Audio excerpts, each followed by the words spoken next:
নমস্কার, আমি লেলিন। আজ আমরা কথা বলবো ইরান আর আমেরিকার মধ্যে চলতে থাকা উত্তেজনা নিয়ে, বিশেষ করে সম্ভাব্য সামরিক হামলার প্রস্তুতি নিয়ে। এই টপিকটা একটা বিশ্বের সবচেয়ে গুরুত্বপূর্ণ খবরগুলির মধ্যে একটা, কারণ এর ফলে গোটা বিশ্বের অর্থনীতি আর শান্তির ঝুঁকি মুখে পড়তে পারে। বছরের পর বছর ধরে ইরানের নিউক্লিয়ার প্রোগ্রাম নিয়ে আমেরিকার আপত্তি রয়েছে। 2025 সালে ইসরায়েল আর ইরানের মধ্যে 12 দিনের যে যুদ্ধ হয়েছিল, যেখানে আমেরিকাও জড়িয়ে পড়েছিল এবং ইরানের কিছু নিউক্লিয়ার সাইটে হামলা চালিয়েছিল, সেই থেকে ইরান তাদের নিউক্লিয়ার প্রোগ্রামকে আবার গড়ে তুলছে।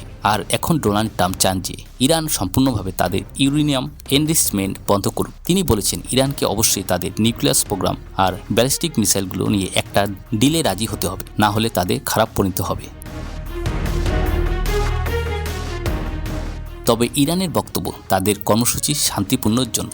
এখন পরিস্থিতি আরও জটিল হয়েছে, কারণ ট্রাম্প ইরানকে 10 থেকে 15 দিনের একটা ডেডলাইন দিয়েছেন, যার মানে ফেব্রুয়ারির শেষের দিকে বা মার্চের শুরুতে যে কোনো সময় ইরানি হামলার সিদ্ধান্ত নেওয়া হতে পারে। তার জন্য আমেরিকা মধ্যপ্রাচ্যে দ্রুত গতিতে তাদের সেনাবাহিনী জড়ো করেছে, যেমন USS জার্ল্যান্ড আর-4 নামে একটা অত্যাধুনিক এয়ারক্রাফট ক্যারিয়ার, সাবমেরিন, ওয়ারশিপ, আরও অনেক অস্ত্রশস্ত্র পাঠানো হয়েছে। এছাড়া F-22, F-35 জেট ফাইটার আর B-2 স্টেলথ বোম্বারগুলোকে রেডি করা হয়েছে, যাতে যে কোনো সময় হামলা চালানো যায়। আমেরিকার পক্ষ থেকে বার্তাটা পরিষ্কার, আলোচনা চলবে, কিন্তু সামরিক বিকল্প প্রস্তুত থাকবে।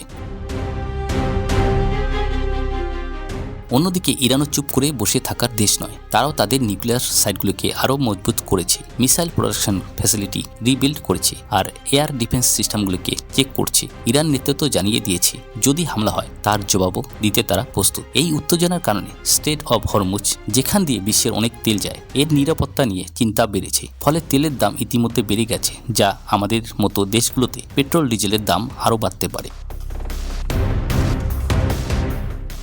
প্রশ্ন হলো, যুদ্ধ কি শুরু হবে? এই মুহূর্তে তা নিশ্চিত বলা কঠিন। সীমিত আকারে হামলা হতে পারে, যেমন ধরুন নিউক্লিয়ার সাইট আর মিসাইল লঞ্চারগুলিকে টার্গেট করে। আবার শেষ মুহূর্তে সমঝোতাও হতে পারে। আন্তর্জাতিক রাজনীতিতে শেষ মুহূর্তে কূটনৈতিক সমাধান নতুন কিছু নয়, তা আমরা আগেও অনেকবার দেখেছি। তবে একটা বিষয় স্পষ্ট, পরিস্থিতি অত্যন্ত সংবেদনশীল। একটি ভুল সিদ্ধান্ত আঞ্চলিক সংঘাতকে বৈশ্বিক সংকটে পরিণত করতে পারে। তাই এখন কিছুদিন পরিস্থিতির দিকে লক্ষ্য রাখা জরুরি। পরবর্তী আপডেট এলে আমরা বিশ্লেষণ করব। ধন্যবাদ।